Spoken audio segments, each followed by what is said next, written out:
Welcome to Ecom Cowboy. This is D2C's daily show brought to you by Postscript, AMP, and Seguno. And it is Friday, February 6th, 2026.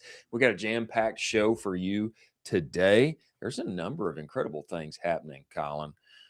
Willie Nelson has launched we have to call it an herbal drink. We have to be careful about how we word this, because we're live and we're on many algorithms. But Willie Nelson has launched an herbal drink that did $80 million in year one. People are saying that this is the new Olipop, the better for you option of their category. Apparently, some people are making $75 million per year in ecom on Snap. It's a rumor. It's a rumor, if nothing else. And I think we should take a look at it. Meta has launched a standalone app that is now supposed to be an AI slop competitor of Sora. I'm not sure that I don't even know why they would do that, but it's interesting to say the least. And they continue to battle on all fronts. And Patrick Barnes, CEO, co-founder of AMP, he's going to join us. We recorded an interview with him because he lives in Australia and it's already Saturday there. We're going to play that interview. He's got an incredible amount of information. They've just completed a mega DTC report, and there's so much for us to talk about on the LTV side of e-commerce and what the future looks like with AI in that regard. As always, I'm so glad that you are here, my partner in crime, Colin Doherty. Let's do it. Exciting when I saw what is going on with Willie Nelson. Obviously, being a resident of Central Texas, I love this guy. Everyone does. One of my favorite songs is Lukenbach, Texas. And the guy is like 90 plus years old now. And he has spun up what has become a 9-figure business here in 1 year. I think he's literally 92 years old. Okay. Yeah. He has spun up this new herbal beverage brand that is better for you. 90-year-old country legend who's just quietly built an $80 million beverage brand. What's your take on this for both Willie's energy in his 90s and building a CPG brand out of nowhere? This is amazing. This is called product market fit, folks.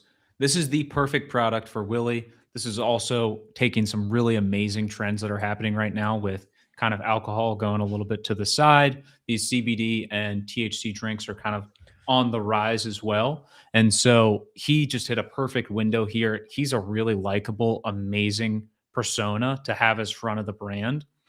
And it's just awesome to see this. As you're 92 years old and you're still taking shots on goal. I'm super, super for this. I hope this thing freaking crushes and keeps ripping. And this thing is just an absolute blockbuster. And he sells this and hangs out when he's 110. maybe he'll make it to 110. Now, some of those abbreviations that you just said, Colin, I think those are no-nos for us to say. I think we can get in trouble. Actually, I researched this, and I think YouTube, we can get in trouble for saying some of those, but maybe not. Maybe not. We'll see.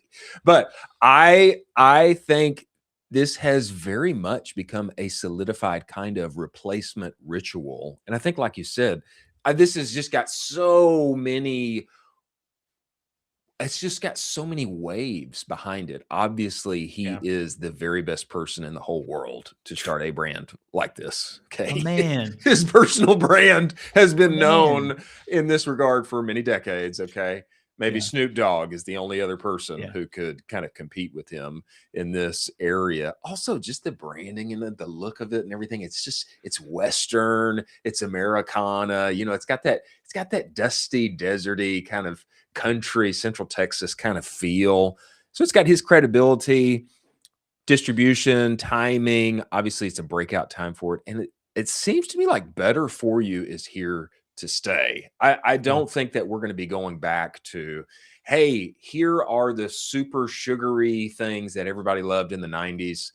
Feed them to your kids, feed them to yourself, and everything's going to be fine. I think the better for you category is only going to expand. You think it's fair? Yeah, I don't think Four Locos are coming back, unfortunately. No more logos to be had. No. Everybody, I think everybody on this call has had a time or two with some Four Locos. That's unbelievable. I can't believe how powerful those are. And you know, it even makes me think, I mean, this is slightly different, but you know, like in the 90s, man, for everybody to just be, for kids to be sucking down Cokes every day, it was just totally normal, you know, totally normal. 50 grams of sugar at a time, just suck it down. And I don't know. I think we're in a better space now. Hopefully, maybe we're on a better trajectory. Food pyramid's been turned upside down, you know? Yeah, I like it. Anyway, skinnier Americans we know means fatter wallets. There we go. You called it here on the show, and I think you termed that though. You termed that. I like that term. Maybe we should trademark it. I would trademark that. We can trademark it. We can put it on, you know, put it on a T-shirt. Maybe sell it. Nice. You know, Trump RX just came out. You know, I mean, there's you know, hymns. We can allow all those. Anybody. We'll allow them to use it. You know, as long as they give us a little credit. Send people back to the show. Okay, next, this was an interesting rumor, okay? And I say this is a rumor because I know you're going to get mad at me a little bit for bringing this up. There's no brand directly attached to it. I wondered if Chris Meade would show up and say, awesome, give me the link, you know? But it's not, it doesn't come off as drop ship-ish, okay? I'd say it's a little different, but it's interesting fodder for us to consider, at least. And it makes me want to think about other ad platforms. This comes to us from NK Ecom on Twitter. I have not talked to him in person before, Nabil Khan. I met a guy that did 75 M's, printing fat M's last year with Snapchat ads. No other platform, just Snapchat. 75 mil at 35+% net. I've seen his brand. I thought ecom was dead, several question marks. Now, some people ask him, okay, hey, what's the niche? He said beauty products that can be instantly visualized. I think somewhere down here, yeah, he said, what's the niche? Beauty for Black women. So, you know, he did get into the specifics a little bit, but does this entice you to just consider, hey, what could work on Snap that maybe has lived outside of my kind of box of what works on D2C before? Does this entice you at all? It does, but 75 mil on just Snapchat ads alone is a bit of a red flag. If he can do that and prove that, I'll do the show naked for an episode because that's so hard to do. That's so hard to pull off. Like, to say that and just be like, yeah, we're doing nothing else. We're just doing Snap ads, no other supporting platform. That's a crazy thing to say. It's crazy. I'd love to see it. I want this to be a thing. I'm one of the more bullish people where I'm saying I would love people to reallocate spend away from Meta and to other platforms, AppLovin, Snapchat, Google, OpenAI, all these types of platforms. But 75 mil solo platform, and you're going to tell me that the entire time there was no reallocation of capital to other ad platforms, even on a test level? That doesn't seem right. It's a little sus. A little suspect. It's a little suspect. It makes me, I'm wondering the exact same thing. Yeah. Okay. If you're doing 75 M's on Snap, okay, plus 35% net, okay, obviously you are spending a lot of dollars. You're not going to give any to Zuck over here? Not any? That's crazy. I mean, we're not going to just test. We're not going to give any to Zuck. We're not going to just throw a little bit inside of Google. Retargeting. You know, I mean, nothing. Yeah. You know, that seems crazy. Crazy. Yeah. I hope he's speaking in hyperbole, and maybe they did do some of that, and just the majority of the ad spend went to Snap, and for some reason it works. I do find it intriguing. It makes me want to think about, okay, what type of brands or products could work on what I would consider secondary and tertiary ad platforms that I'm not thinking about right now. You know, we had the example, I think earlier this week, where this guy brought up, hey, Bing can crush for this specific kind of product, this specific kind of customer. Now, Cody Whittick would reject that just flat out of hand and say, don't waste your time. But maybe so. And if there's a little bit of arbitrage, a little bit an edge around that corner that maybe most of us aren't looking at. I'm definitely open to it.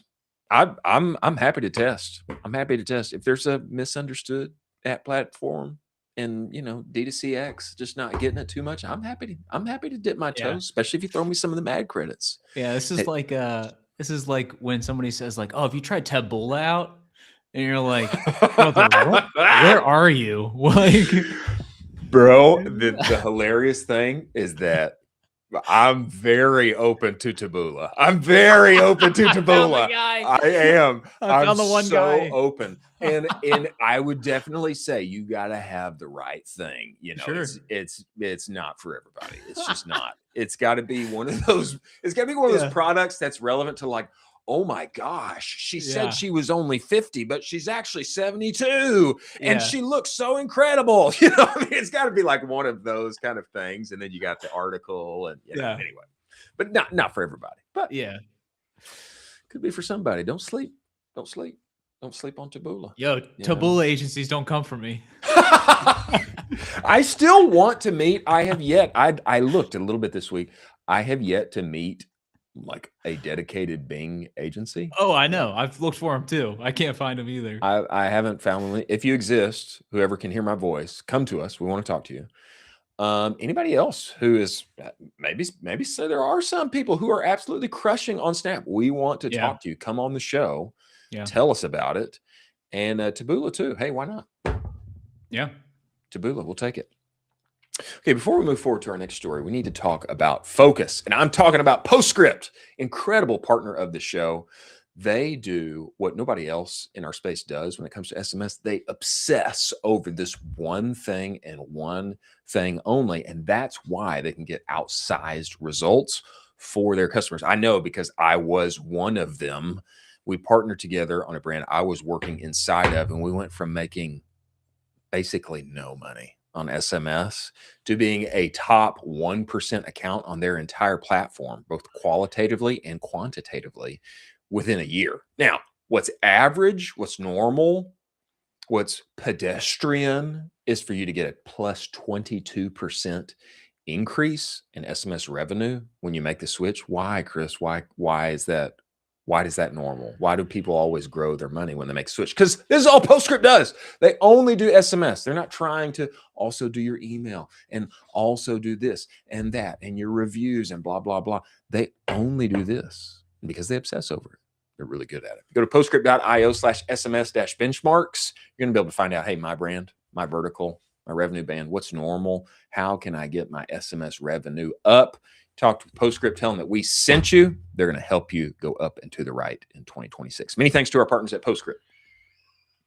Okay, D2C AI healthcare. Okay, I brought this up. I added this in here. I wanted to talk about this because it is D2C. Okay, it is. You can't say it's not.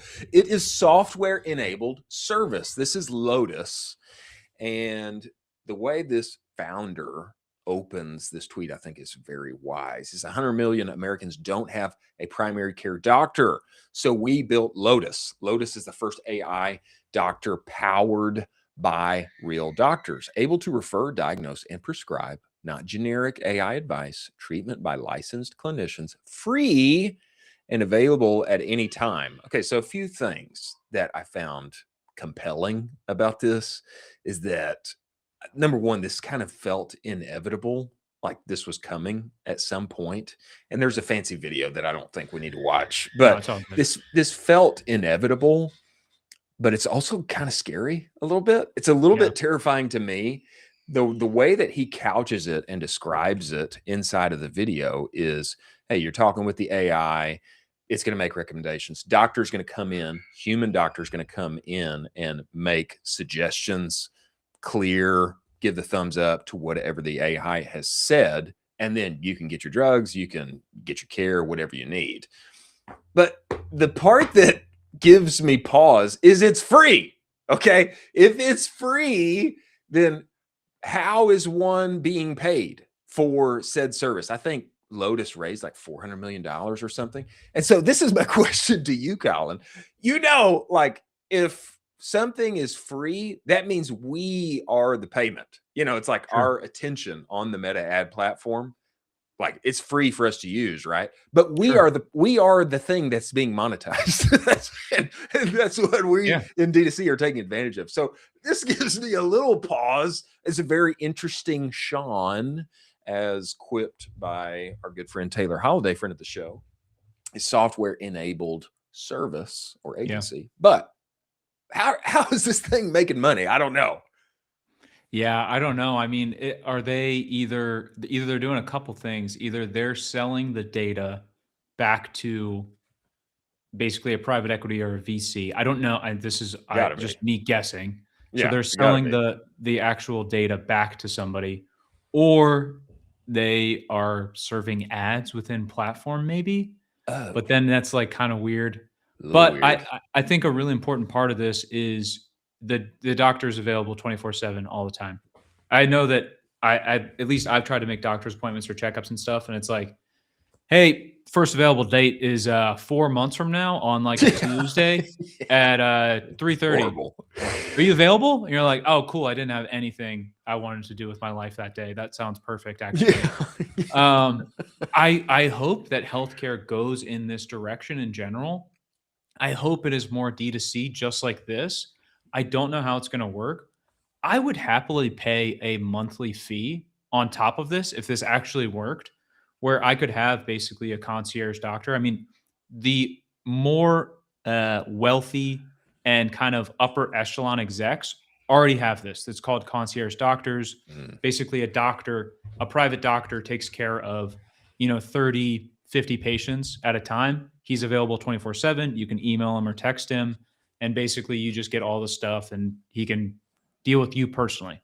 I think that comes to the masses hopefully pretty soon here, but we're already seeing this. And I think it's a beautiful industry to absolutely disrupt. And I couldn't be more excited for it to absolutely just destroy the industry as the current state of it is in. Wow. Because I couldn't despise our current healthcare system any more than another person does, because it's so broken. I could go on for this entire podcast with you explaining to you why our healthcare system deserves to have basically 14 grenades thrown into the actual system and have the whole thing blown up.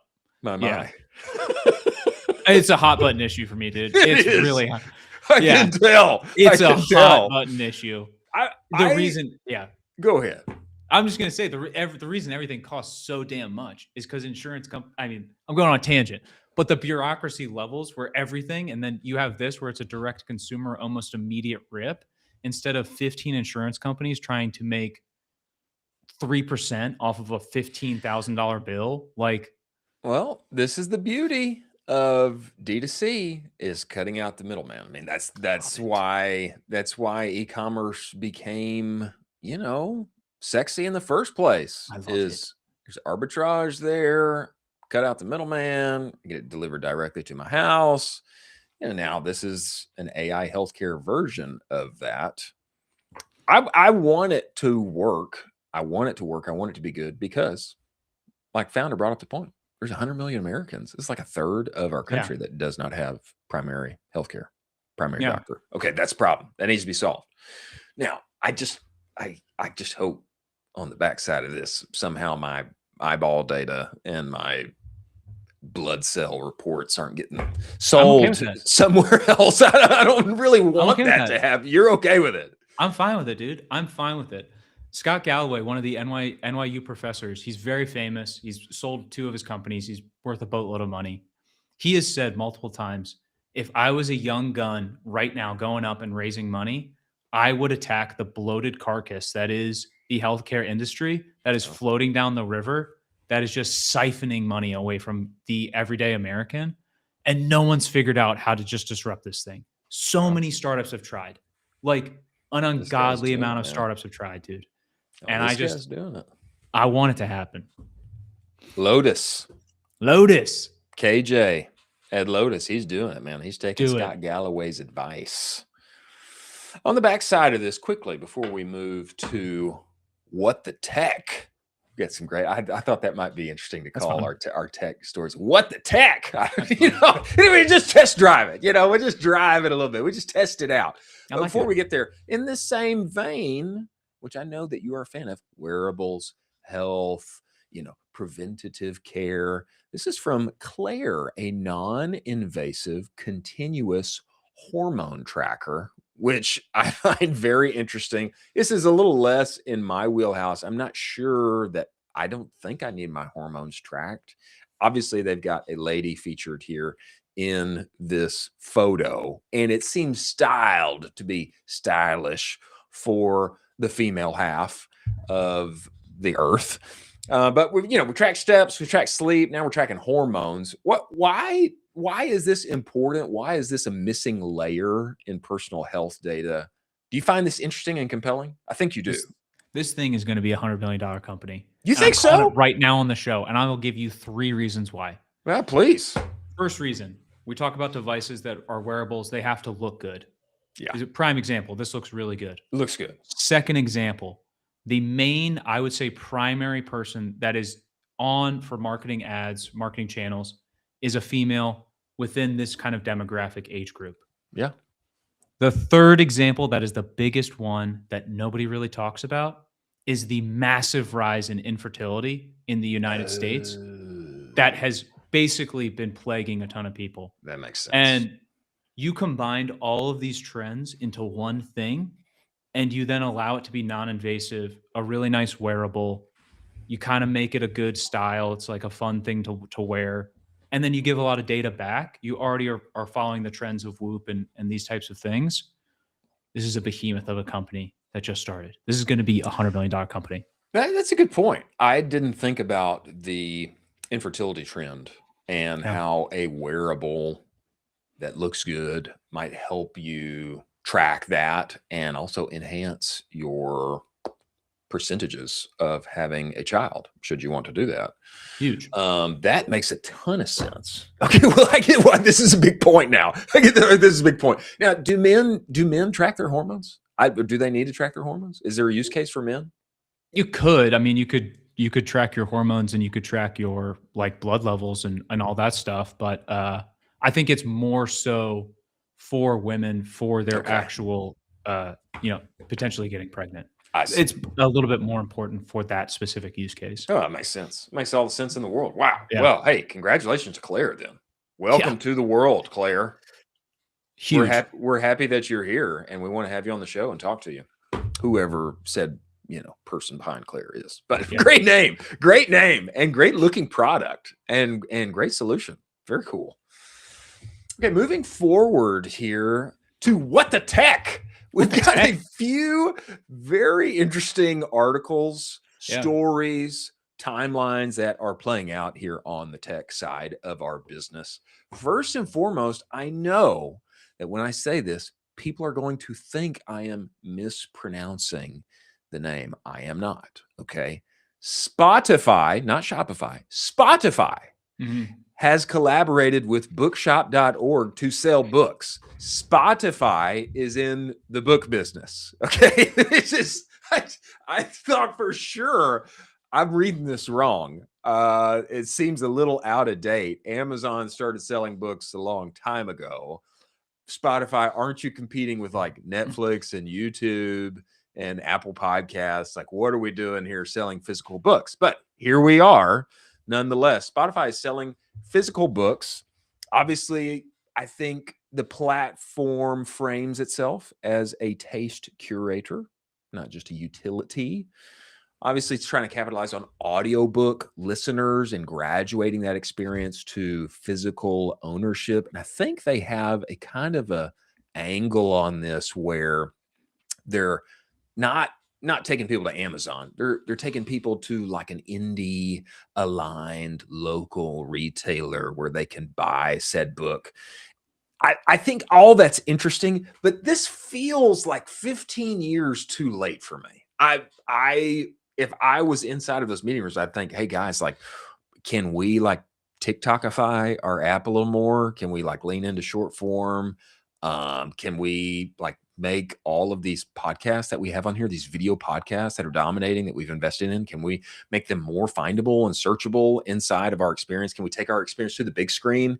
Everybody's watching YouTube on TV now. Can we take Spotify to the big screen? Netflix is doing podcasts. Can we like get on big screens and compete that way? This book thing just feels like 15 years too late for me. Is that out of left field? That's such a perfect take for this. This makes absolutely no sense for all of the reasons you just laid out. The focus for their business should be on all of those 8 things that you just laid out. Why are we doing this? I don't know. This is so cumbersome. It's such a, I don't even know if it's a shiny ball that they're distracted by with this. This makes no sense whatsoever. It feels like somebody just pitched this and was like, hey, we should do this. And some exec just got the green light all the way through because they're too high up in the org for someone to say no to them. Maybe. And they're also reading levels for Gen Z for books are down substantially. Yeah, it's in the So tank. it doesn't even work with macro trends. And you're also offering your whole antithesis last year was we're going to be the audiobook company. Like that was the whole rollout. And now you're kind of winding back and you're like, oh, we also sell physical books too. No, but we're also the audiobook company. It's like, what are we doing? Yeah, I would also love like, hey, I know I'm reaching in my bag here, advocating for my corner of the internet, but how about like an incredible ad management opportunity? Like let me find a way to buy incredibly cheap, well-targeted ads on this thing. Let me 100%. insert myself into all these awesome podcasts that my ICP is watching and listening to. You know, let me get in there. Let me get in there. Right now, I know they're doing something, but I don't think it's optimized for e-commerce. Fair? That is probably the thing they should do instead. 100% what you just said will make them probably 100 times the money of whatever this program is. Yeah. Unbelievable. Bukus. I don't get it. Give me cheap ads, give me cheap CPMs, and we'll give you all our dollars. And give me click-through data. You know, this brother is why we need a commissioner of e-commerce. We do. We need a commissioner of e-commerce, and I volunteer myself as tribute again. You know, I'm just, you know, you'll vote for me. I would vote for you. But I volunteer myself again because somebody needs to let these people know, like, hey, it's not physical books. It's just like, please give us a way to economically spend all of our money with you. We'll do it, please. Yeah. I want to sell my stuff. You know, I know you're like selling these great books, and they're great, and they're old, and they're physical, and they're great, and we love them. But I want to sell my stuff. Can you help me sell my stuff? I'll give you lots of money if you'll do that. It's just crazy. Food for thought. Food for thought. Somebody needs to stand up and say these things. Okay. I don't know what's going on here with Meta's AI slop generator. I'm calling it a slop generator. They're not calling it that. And I don't want to be insulting. But Meta has broken out into a standalone app, their Vibes video product. Used to just live inside of Facebook. They have broken it out. Obviously, chat, OpenAI, they're trying to compete with Google and Meta and everybody on every platform, on every angle. I mean, it's like World War IV inside of the tech space right now. I don't know why Meta is doing this. I kind of doubt it's very important to them, but at least, you know, they're testing it. They're trying it. I don't know. I kind of doubt that we'll be buying ads inside of there. Yeah. I don't know how many people are going to use this. They do this every now and again. They break some product out, kind of make it a standalone, see how it goes. Instagram boomerangs, you know, these kind of things happen. You think there's anything to this? I know they're trying to compete with Sora, but I'm not sure. I'm not sure if this has got much teeth to it to be gone by the end of the week. Yeah, I would probably say that they're also kind of treading a little bit, I would say, lightly on stuff they're rolling out as standalone products. And the threshold for new rollout for standalone products is probably going to be a little more restricted. They just sunk $35 billion into the metaverse and basically killed that entire product and that entire org. And so I think from that, they have to be a little bit less aggressive with some of the bets that they're doing for these side projects. but it's worth a shot. I mean, you always get, always got to test it. It's good to have a Sora competitor. Sora kind of got old after a couple days, but we'll see what happens. Yeah, it seems like our attention spans have all I don't know. It's just there's so much content, there's so much Too news. much. There's so much that being able to make your own videos by typing into an app and it pops up like that was old after a couple Yeah. days, which is basically phenomenal. It's crazy, really. But it's the case. It's the Yeah. case. So I, I think it's interesting that they rolled this out. I think I'm personally shifting to higher quality content instead of like trying to ingest Yeah. this AI slop stuff where like I'm intentionally trying to consume super high quality content as much as I can. Obviously, life just gets in the way and you're just going to have an AI slop video every now and then. but but I think people are going to start to be more intentional, hopefully, about what they consume. YouTube has been cutting entire channels that Yeah, are too slopified. I I agree with mean, that. I think it's good. I I think it's think good. it's a great idea. I watch YouTube on the TV. I think a lot of people do. I do too. And you look at the business, I mean, they just published a lot of the numbers. YouTube alone is a behemoth of a Behemoth. business. And if they treat Behemoth. that thing right, like YouTube TV, like there's just this Google is doing all the right things. That's just a standalone, but they treat that thing right. You get rid of the slop, you get rid of all the AI craziness stuff on there and treat it right and good content. That thing's going to keep printing for you for forever. Well, this is our next story. YouTube is crushing. Yeah. Google reports they made I didn't even know that. 60 billion in 2025. Okay. 60 Bs. Yeah. Okay, in 2025, they are dominating all Look at that. stream watch time. And obviously YouTube is not it's not Google's entire business. It's not Alphabet's entire business. This is just a portion of what they do. And not only are they absolutely crushing in dollars, but they're crushing in watch time. And they're outpacing literally every other streaming platform. We have a graphic somewhere, but will Disney Plus, Netflix, Paramount Plus, I mean, you name it, YouTube is far outpacing all of them. It's not even close. While everyone is arguing about TikTok and Netflix acquisitions and such, YouTube is just printing. And you can bring us back here, Carson. I think the big point here is that if you were to scroll back, Colin, 20 years, you were to scroll back 20 years and say, hey, bro, you can be on TV all the time and people will be able to access and watch your stuff all the time. All you need to do is just fill in the blank. You'd be like, what? I can be on TV? That's incredible. Please, show me how. That's the reality of YouTube today is you can be present on the television. Look at this graphic. Look at how far they are outpacing literally every other challenger. YouTube is destroying everyone. It's not even close. These are full-on studios that they're outpacing. Yes. Like studios that have been around for many a year. Like this is bananas. And to me, this is what Oren reminds us quite often. This is a generational opportunity.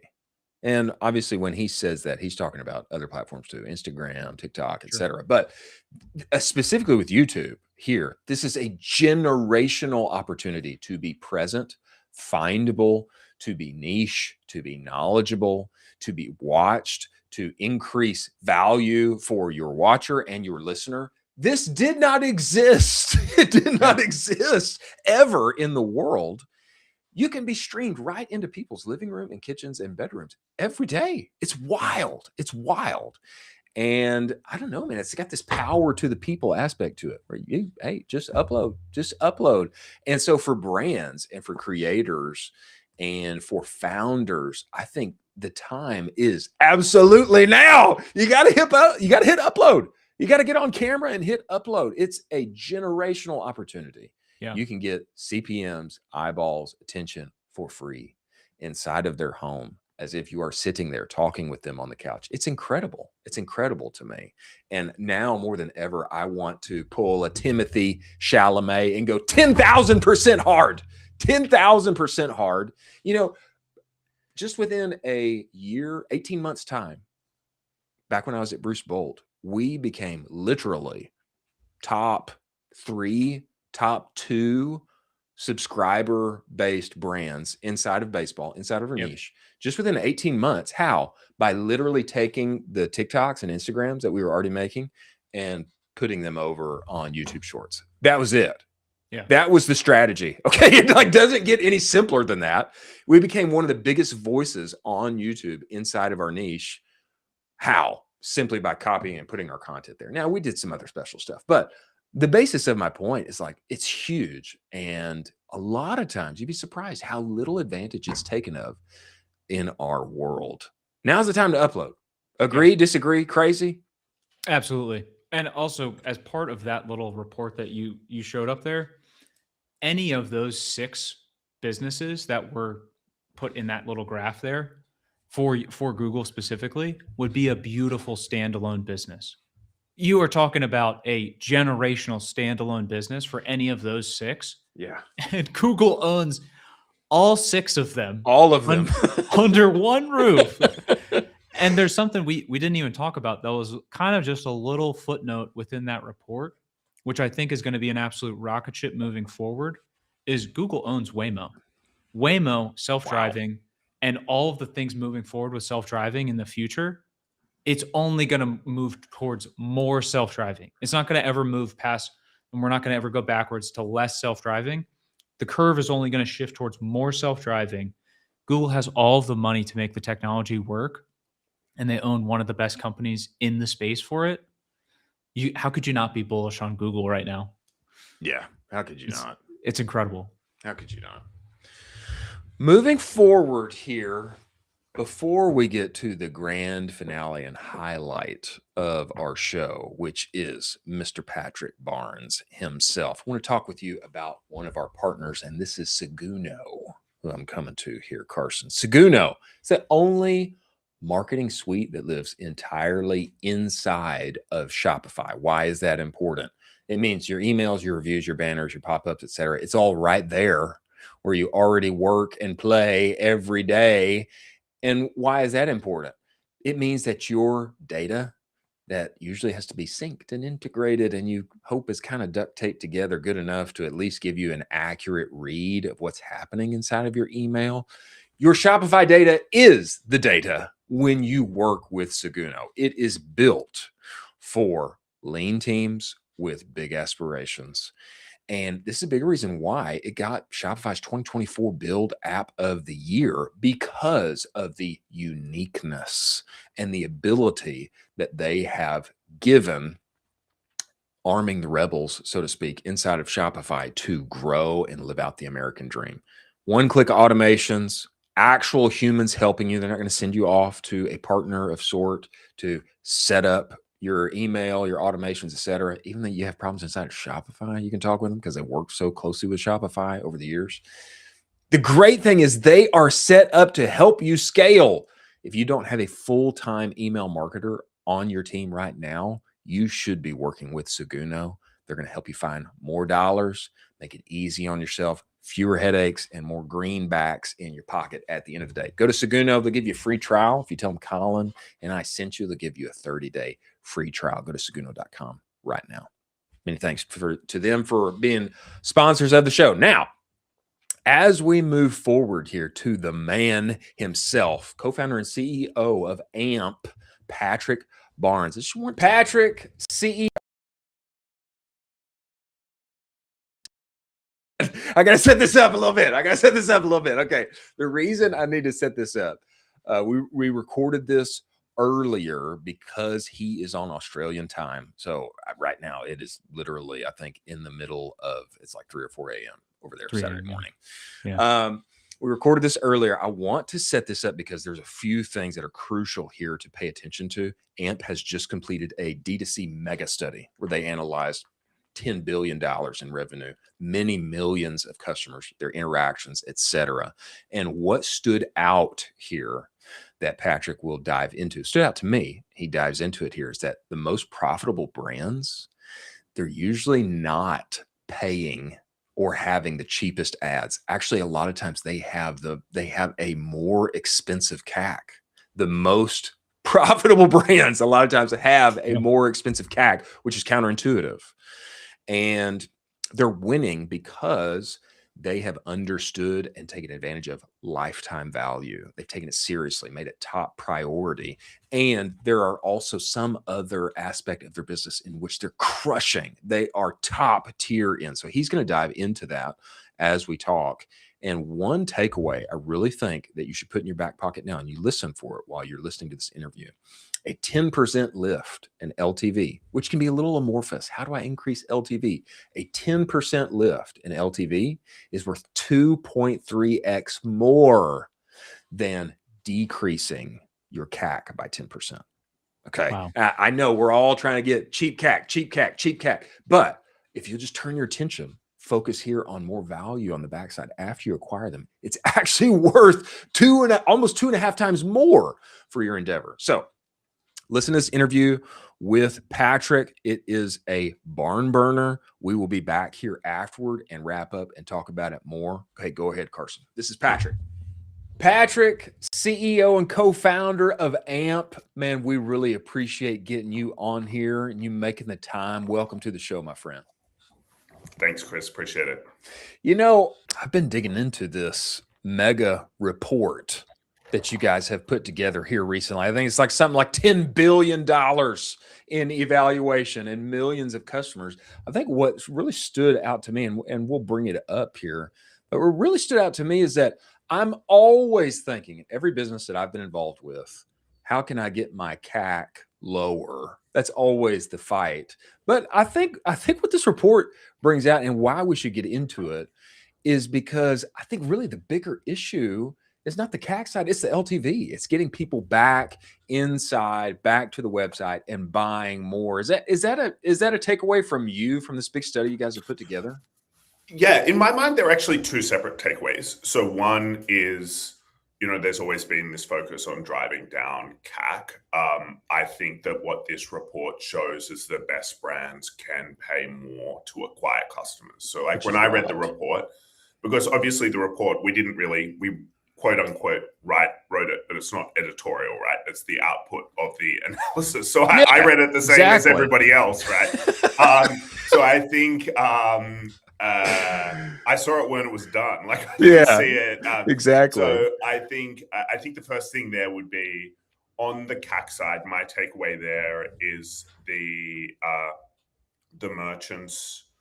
One, they're not focused on driving down CAC necessarily, but one thing that I think they all have is they have one element of greatness in their business, right? So as opposed to having mid CAC, mid contribution margin, mid LTV, the brands that we see are most profitable do have higher CAC. And what we normally see there is they're making where they have an element of greatness in their business, whether it's really great gross margin, whether it's really great repurchase rate, whether it is really great average order value. Like these kind of things is where the best brands can justify these higher CACs. And what I actually see it as a reflection of is like focus. LTV in a weird way is probably like, let's talk about it more from a holistic commerce perspective. People have been selling things to one another forever. And then we can talk more about the tactical implementation. So I think LTV is often, it's a very misused term in commerce. Like we often use it in the context of a conversion rate perspective, the average order value, the repurchase rate. But I suppose it's not like Nike didn't care about LTV in the 90s or the 80s just because they didn't have a subscription widget, right? Like they always cared. Pepsi cared about LTV. Even if we look in the modern era, like James Purse has a $7,500 surfboard on their website. They have a couch on their website, a sunbed on their website that you can't buy without contacting them via email, limited edition. at .com. it's not like those brands don't care about LTV because they're not trying to hook you into like a subscription, right? That would be Right. the first thing I think about. Like LTV is, you know, what is the product, the brand, like real brand. Like if you think about what is the LTV of a brand like Doc Marten or Birkenstock, and then how customers feel when they actually get your product. But I think whether it's the CAC piece in this report or the LTV piece in this report, and then obviously I'm speaking to merchants all the time as well, I think what this shows us is, one, focus. Like the merchants are focused on, yeah, as I said before, not having mid CAC and mid margin and mid LTV. They're focused on keeping the main thing. There's a Warren Buffett quote that I think gets misused a lot, and I'm probably going to misuse it a little bit now. But it's, you know, talking about people's the most successful people he knows say no to most things, or like write out the 25 most important things to you and like circle the top 5 and cross out the bottom 20. That's what I see in this CAC and LTV number. It's the brands going, hey, what are we trying to do here? We're trying to acquire customers. We're trying to acquire them profitably. I think it also shows, but whether it's the CAC piece and the LTV piece, is all of these brands, that the most profitable brands have one element of greatness in their business, right? Their own distribution, because they've got a YouTube channel with millions of subscribers. They've got a product with a crazy high gross margin and very low shipping costs. Like Sean from Ridge has talked about the rings, right? How much does it cost to ship a ring? Exactly. What is the gross? He's talked about the gross margin on those rings publicly as well. So you can just back up if you're selling a $200 ring with sub 500 gram shipping costs with a 95% gross margin, you can back up the truck on acquiring customers. And then the third thing I would say is they've got a real culture of experimentation around LTV. And what do I mean by experiment? I mean, you say, hey, here's what you're measuring, the baseline, and you're not saying, hey, let's try and drive LTV, and any LTV we drive is good. Is you're thinking about, hey, well, let's take this, let's start really small. Let's take this specific cohort of customers that bought this specific product and get them to buy something else. You have a hypothesis. It's a muscle that you build up over time. And I think, to bring it back to the Warren Buffett quote, it's either a top 3 thing or a top 5 thing, or it's not going to move.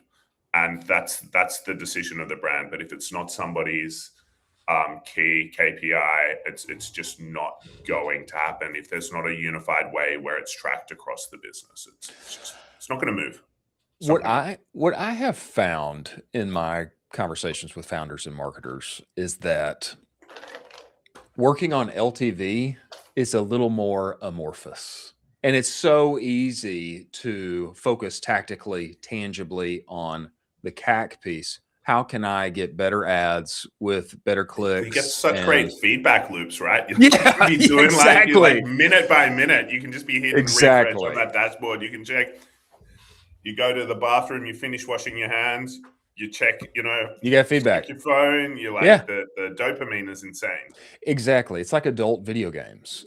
I can put this thing out into the world. I can iterate it. I get instant feedback, and then I can keep iterating from there. But this LTV piece, it's a little more amorphous. The first thing that always comes to my mind is, okay, well, we got to send more emails and send better emails, because we got about a 60-day window. If we don't get them back in 60 days, then we're in trouble. Maybe extend it out to 90. Yeah. But I think the larger question that I have seen for a lot of brands is, it's not just, hey, how can I get in touch with them and bring them back? What kind of offers can I use? It's, do I have something in the first place that they want other than what they've already bought? And so on this merchandising side, in addition to like what you brought up on the operations with shipping and all those costs, et cetera, have you built out enough inside of the catalog to bring those people back such that they want to spend more dollars with you? Was that first purchase winsome enough experience in the first place? And maybe this is where I can talk a little bit more about what we're doing with our brands at the moment, just because, as you say, everybody knows Lifetimely, everybody uses it. And they know us for that, and they maybe don't know what are some of the other things we do. But I think even that, you're talking about sending offers via email, which is of course what we all have to do, and a great way of dialing in LTV. But I think it's also just about shifting the context as well. And like the context we have is what they purchased originally. We might know something about them, but it's like, is there a gifting angle, or is there a complementary product? Is there a signal we can get from their first purchase that might give us an angle? It's not like anybody is running Facebook ads just off offers, right? We've got an angle, right? And we've got to do the same for driving LTV. I think for setting up lifetime customer value, retention happens as soon as they hit their website. Like, does the brand empathize with them? Is this something that does it give them a lifestyle outcome? Like, is it something, hey, I buy this, I aspire to be like this purchase gets me closer to there?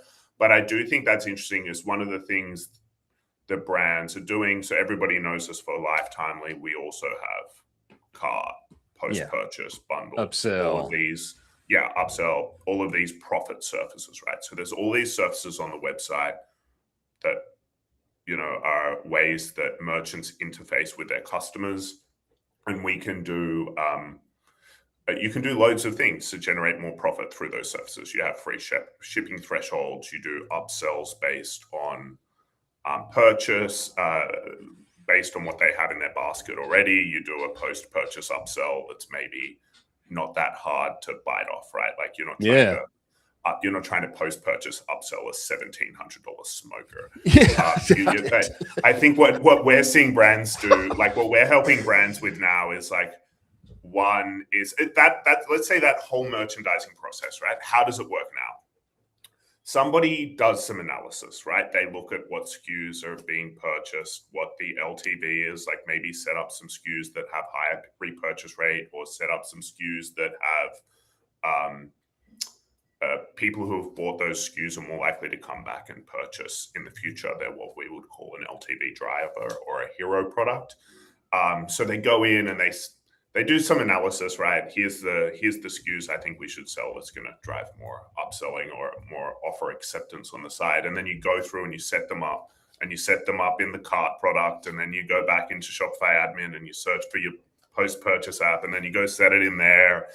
And then that was all quite a lot of work. And the person who does that probably does a few other jobs as well. Yeah. And, there's crises in our business every day. So they probably then don't go back and like check that how it's working that well, or they get the dopamine hit originally, they go on to the next thing. And then it gets even worse, right? Because we launch new SKUs. And how good are we all, like, let's be honest, at then going updating the cart and the post-purchase, like with all the new SKUs that we've added, and it just decays over time. Somebody then updates the theme, the button of the cart doesn't match the theme, like it just decays all the time. And so essentially what we built at AMP is 2 agents within Lifetimely. One that figures out what, based on all of the data you have, including all of the conversion rate data of the offers in the cart and the post-purchase, but like, is it a returning customer versus a first-time customer? Hey, do we want to make sure if somebody doesn't have an LTV driver in their cart, should we orient on selling an LTV driver? Basically, does the analysis, what upsell should you show when, and isn't constrained by, hey, I can realistically send up 12 manual workflows. I can't set up 700 different products. Where the AI can, right? We can set up 10,000 different workflows, and then actually does the implementation, sets it up in the cart, sets it up post-purchase, tests it over time, and then as you add new products, they get added in according to your guardrails over time. This is what excites me about this new era of e-commerce. And I know there's non-excitement too. There's worry about this new era of e-commerce. Is half of everybody going to lose their job and have to find another way? But what excites me is that I see this just as what you described. I see it as an empowerment of what I fondly refer to as the one-man brand or the one-man marketing team. Constrained, lean teams are going to be able to do more with that process, that AI help, something that actually helps me drive a profit. I think right now, there's a few things that I've experienced in the past when we wanted to execute inside of a brand, all the things that you just described. We would need to go and hire a big brain marketer with much larger business experience, merchandising, workflows, tracking of inventory, et cetera. Bring him inside, and then he is doing all of those things manually, and he kind of sits inside the business as a savant who always knows the things and what we're optimizing to drive more profit. Secondly, right now, a lot of our focus inside of the industry in implementing AI is on it's on creative for ads, which is awesome, which is very cool. And it's also on, hey, I can use Claude, I can use OpenClaw to now serve as my personal assistant. And they do a lot of things for me that I didn't want to do. And it helps me in that way. But this other piece, I think, is the really more helpful part, in that I've got agents, I've got AI living inside of my business that is tracking, that is working, it's bringing updates to me, and it's also implementing all of these various tests for the new products that we've launched and finding incremental dollars for me all the way down the line. That to me is what's really exciting about this new era of e-commerce. And it seems like you guys are doing that inside of your business. Yeah, I think, the two agents right now doing the analysis, what should the upsell be? Just doing labor that was not possible before, right? You couldn't have somebody setting up 700 different flows. That wasn't technically, there was no solution that was like, hey, I'm going to consider what offers we've already shown in the cart to what offer we should show post-purchase. I'll know that, like, the post-purchase knows whether it's a new customer or returning customer and what they bought before, and we'll show an offer based on that. Like, so I think it's really exciting. I think, one, we do want to see, as an industry, as e-commerce, we do want to see all of this AI lead to increased productivity as measured by profit, right? Like, that's the name of the game. And I think we're getting started, right? I think the other big area of AI is we just saw Meta's earnings and they're up. This is an AI that we in commerce use. Like, we don't get to use the AI that decides what people should see, what ads, but it's working. It's working. That's a big part. That's a big part of what we use. And then, we think that, and again, if we can just get, like the report showed, you want brands that you could have a 10% reduction in CAC or a 10% increase in LTV. And it's like the ones with the higher LTV, 2.3 times more profitable. I mean, it's significant, to say the least. Purchase, you've got to sell them the products that's going to get them amped up to come back, right? Yeah. It's an endeavor in the era of rising ad costs that I think will only continue. This era in that regard, what do you think about this? I listen to the show a lot. I don't get to listen to every episode. I got a 4-month-old daughter. All right, good on you, Patrick. Congrats. And 20,000 customers that I look after. But what do you think about this ChatGPT? I'm sure you've covered it. Oh boy, I don't like it. I don't like it. You don't like it? I think you may be more optimistic than I am. I don't like it. And I'll tell you why. Here's why I don't like it. I don't like what they're rolling out ads in terms of ads. Why? Because number one, they're giving me very little controls whatsoever. Wait. Sorry. I mean the 4% Shopify checkout thing, not necessarily the $60 CPM. You know, thing. I'm split. I'm split too. I'm split because in my mind, for somebody to get inside of ChatGPT and go down that route, and then eventually they can instant checkout there. Probably what's already happened is I've already advertised to them on other platforms. My guess. That's my guess. Yeah. And then they get inside of chat, and there's this great native shopping experience. Okay, that's really cool. Sam wants to take his cut. Kind of didn't want that, but okay, I get it. And then I think on the other side here, you probably have something to say on this. I don't think I get any opportunity for upsells or, slide in your card, or, there's some limitation on that side. And so at the end of the day, I think I'd rather have them on my website. It's interesting, right? So yeah. So firstly, is it incremental or not? Like, is it somebody who would have that they're already in your funnel? You're already paying to retarget them on Meta. Obviously, that's not good, and there will be a bunch of that, right? So there's going to be a gang of that in there. I think before we even get into the specifics around like the merchandising or whatever, it's like, are they your customer or ChatGPT's customer? Like, if we've got Amazon, it's Amazon's customer. You don't get their email, you don't get, and Shopify's the other end. ChatGPT, this checkout experience, because let's say I mentioned we've got the baby yesterday, we bought a high chair, right? Yeah. Wife goes, ChatGPT, what's the best high chair? Blah, blah, blah. I thought just the same one that's in every Airbnb in the world would be fine. But no, if we love the baby, we're going to buy this one according to ChatGPT. That's right. So what's interesting is it takes what could have been like a longer consideration period. Like if ChatGPT says, hey, this is the $3,000 cot you need, like that's it. It's on. Yeah. So I think it's interesting. But let's say, so we bought this high chair from this really nice baby brand, and I'm sure the brand is wonderful and beautiful. But for the next purchase, we're going to go back to ChatGPT again, right? Like we're not going to the brand again. So like, where is it?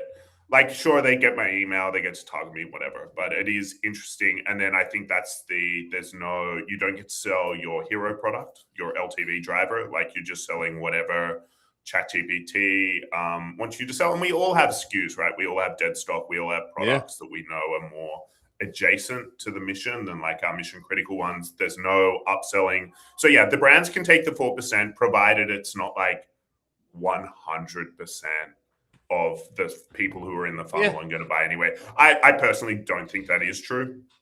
I think, or said differently, who cares, right? How many people do we advertise to on Facebook that were going to buy from us anyway? Like a lot, if you think about everybody that was just on their phone, like a lot of, we don't want to get too far into that.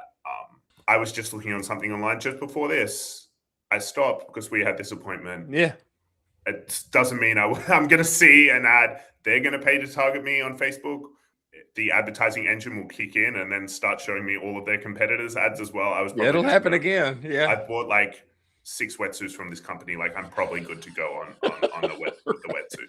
So I don't think that's like a huge one, but I think it's interesting. I think the balance of, is it your customer, is it their customer? I think the whole idea that they could potentially accelerate consideration, that's nice, sales cycles for higher ticket items is interesting. It is, compared to it being like a 3-month consideration period. But yeah, I don't know whose customer is it. I think it'd be great though, and I would turn it on immediately if I was a brand, of course. So that's what it really comes. It's not like you're like calling brands being like, no, don't do it. Yeah, no. I mean, at the end of the day, we're all looking for arbitrage, right? I mean, we're all looking for opportunities and edges that we can find, and this is an exciting new one. It's a shiny new toy that I think could yield tremendous results for the right kind of brands. I don't know if somebody goes through that experience with chat. I would imagine I get the information. I would imagine I can retarget, I can email, I can do all those things. Well, it's interesting though, because if they're checking out in ChatGPT, I think you'll struggle to retarget on Instagram, on Meta properties. I think you'll get their email though. But then if you can get them to click on something, you can retarget them. I think they're going to make so much revenue though. I was looking at resorts recently, and it was so funny because you can just tell. I think they're thinking about e-commerce a lot less than we all think they are. Yeah. Because, well, I think everybody's thinking about it too little. I wish they'd think about it more. Yeah, don't get me wrong. Me too. I'm in there with you, dude. Don't worry about it. But what I was actually going to say is I was looking at resorts the other day, and all of the ChatGPT links linked to the resort's website, and Booking.com has been like the largest Google advertiser in the world, like many quarters and many years. I'm like, as soon as they turn this on, like, the expression at Google they have is like large customer sales, LCS. That's what they call customers who can pay more than $100 million per year. Wow. and like that includes like Kia, and there's all sorts of just companies that will easily do that. Like in Asia Pacific alone, you know, Southeast Asia, Australia, New Zealand, whatever, there are 150 brands that spend over 100 million on Google alone a year. Like Booking.com is going to back up the truck on this thing when they can, and Expedia and all the rest. Well, I wish they were thinking about us a little more on the e-commerce side. I'm sure they are. I just think it's gonna rip. It'll be interesting to see. It'll be interesting to see how their ad product develops over the next year. Yeah, I know. Just because of news over the past few days, they're also going to try and release a social network option that would compete with Meta and other all the other players in our game. So I mean, it seems like they are trying to do battle on all sides. They're trying to dominate search. They're trying to dominate social network next. They're trying to open up this path for advertising. I think it's going to be really interesting to see how it plays out over the next 12 months. Absolutely. Patrick, we really appreciate you joining us. I would love just any more of your thoughts before you go. I'd love more of what you have on AI, because I know it's always rolling around there in your brain, and how we can leverage it to actually make more dollars. I mean, it's fun to play with, but at the end of the day, we're all looking to drive an extra buck so that we can pay our mortgages and buy the grocery bills and not just have a big stack of credit card points. Yeah, I mean, look, I think to bring it back to the main thing around focus, I think the merchandising on the site, the lifetimely offer agent just rips. Also, all of our surfaces, cart, post-purchase, whatever, they're actually all free for lifetime customers. So seriously, that would be like a no-brainer. That's a no-brainer. So if you want to save like I don't know, however much you're spending on whatever you're using for those, and you already use lifetime. Like some of our customers have 4 years of data and stuff in there, right? We just turn it on, it does rip. I think the second thing, just actually picking LTV as a top 3 focus, using lifetimely, drive some experience. Use whatever you want. Use a spreadsheet. Use the click-through rate on a Klaviyo email. Just do something. Use 7. And then I think the third thing, what I'm actually really excited about, I'd say lifetimely has been built for really hardcore, really smart, really dialed in commerce operators. The people who are like, I want to see this Klaviyo segment, I want to see this Facebook campaign, I want to see the repurchase rate of this. And what I'd actually love, or what we're working on now, is just lifetimely proactively telling you.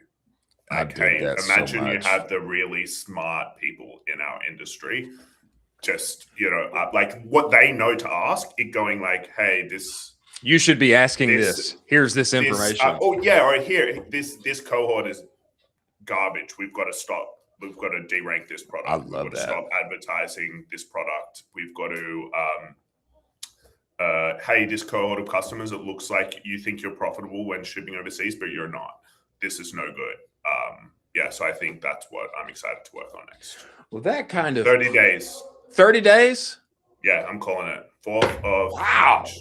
Wow. 4th of March. Man. And now it's here on the show. We're going to have to check back in. I'm assuming somebody at my team will listen to this. So they just heard it now. This is for the audience. This is an internal announcement. I was going to have all hands later. Now I'm going to skip it.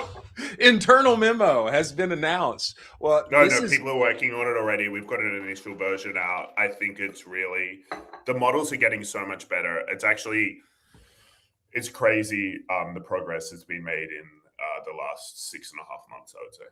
And this to me is so exciting because it is turning something that is a bit amorphous, a goal that we all have, but hard to get your hands around on in a short, tactile, practical way. And it's bringing that into a profit center. Hey, here's proactive. Hey, here's what I see.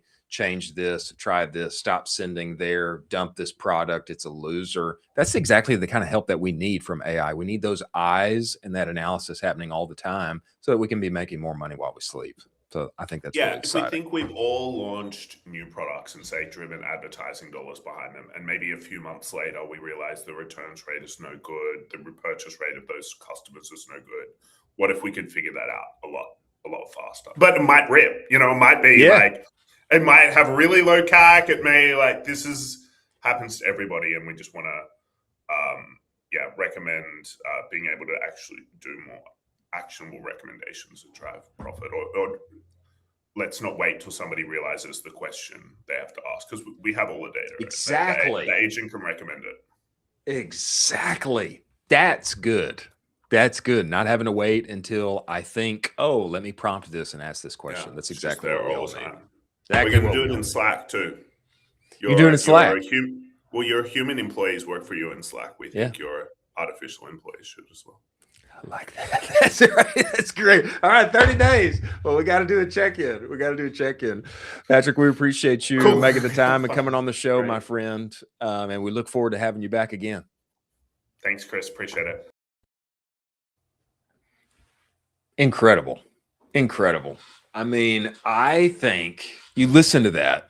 You listen to Patrick and you listen to him wax forth and get into all those details about what is coming inside of the AMP platform, and how now it will not just be you prompting AI, but AI prompting you. Hey, while you've been gone, I've been running these tests on these offers with these products inside of said cart. Here's the result. Here's what we should do next. Look at this, cut that. All of that is exactly what we need AI to do for us. We need AI to work for us while we sleep and find our blind spots. Not just wait for me to prompt you, but no, you come to me. What do you see in my business that is not going right, that could go better? What cohorts am I not aware of? What offers should I create? What's a good complementary product for my hero product that I have not thought about for this said persona? We need AI to do that for us, especially in this era of e-commerce in which we all need to do more with less human overhead. We need that. We need AI to prompt us. And I was very excited to hear that that is coming to the AMP platform within 30 days. Their agents are going to be prompting you. That's what we need. Like, that was breaking news.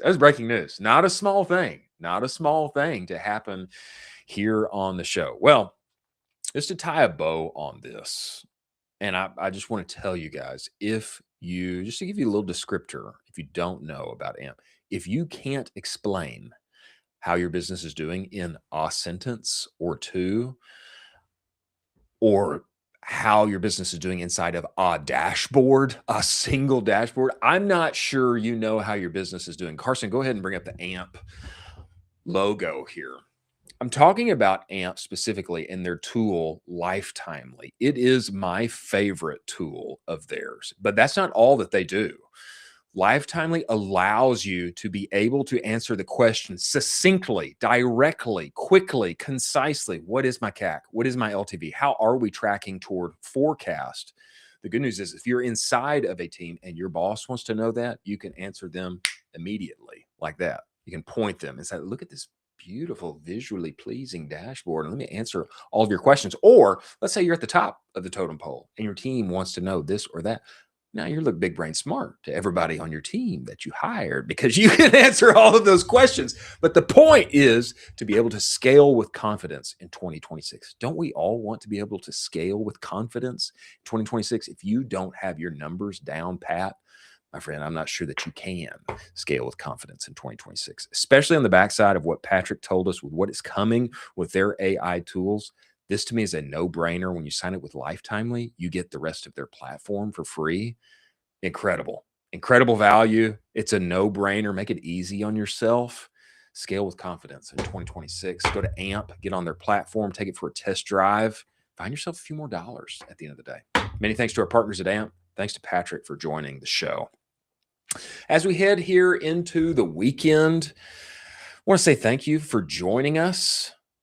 Colin, Patrick today, our sponsors, of course, Seguno, Postscript, AMP, all the guests that we had this week. You know, it's incredible. Sometimes because we do this every day, even I forget, I forget we've had so many guests on. I'm going to put out a big thank you tweet for everyone to joining us. Guys, we are officially 30 days in to having started this show. We're 25 shows in. We are 30 days in, 31 days now in total. And I want to say thank you for allowing me and Colin to do this. It is one of the great joys of my life. I wake up excited every single day to do this. Jess from the fire team, he asked me, Chris, what's it take to put on this show? So I told him, you know, honestly, it takes about 3 to 4 hours of prep every morning. What's going on the internet? What is relevant to everybody inside of the D2C community, software, agency, brand, marketers, operators, founders? What's going on that we need to know about? Why? Because our livelihoods all depend on being at the bleeding edge of the ever-changing internet. It's important. It's important. And so many times we're so heads down and focused that we miss crucial developments that pertain to being able to pay our mortgages and feed our families. So number one, just being able to get into that and bring that to you every day, I consider it a great privilege in my life. Number two, I know because I've done it for so many years, it can be incredibly lonely to work from a laptop, from a coffee shop in your house and not have that office camaraderie. That's why I feel it's so important for us to be here every day and bring on the brightest minds doing the coolest things in our space so that we can all learn together and be together, even if it is digitally. And I want to say this. In Q2 here, we're going to have the ability to bring you on spontaneously with if you got a comment, you've got a story, something you want to add, we're going to have the ability to bring you on to the show, even if we didn't have you scheduled. So stay tuned to that. But number two, it's a great opportunity for us to be together and learn and not be sad and lonely and at the house. And number three, you know, a lot of times when you're working inside of a spreadsheet all day long and your eyes are glued over looking at that ads manager, putting numbers together, putting reports together and saying, why won't that performance go up and that CAC go down? I want green arrows. Sometimes you're looking at that thing so long, you just need to have a little fun, touch a little grass, have a laugh. So we like to be here for good infotainment because that's what our nation, our industry deserves. I really feel that. So we consider it a great privilege. We're plus 1,000 subs on YouTube now. We started that thing from scratch. If you aren't subscribed to our YouTube, I would implore you. I'd ask you now, go to youtube.com @ecomcowboy. Sign up and subscribe there now. We want to see that go to, oh goodness, I'd love to see it go to the heavens. But getting to 1,000 in 30 days, we consider a great accomplishment. And we appreciate all of your support. And we are here for you. Let us know if you want to come on the show, if what we can get into next. We got a couple of interesting things coming up, a mailbag session. We've got some great guests coming next week that you're going to be fired up to hear from and talk to. Thanks for joining us. Have an awesome weekend. We won't be here tomorrow, but we're going to put out Patrick's standalone interview. It's going to be a great weekend watch. Many thanks to our partners for supporting us, and thanks for joining and listening. We will be back with you Monday morning. Have an awesome weekend. We'll see you.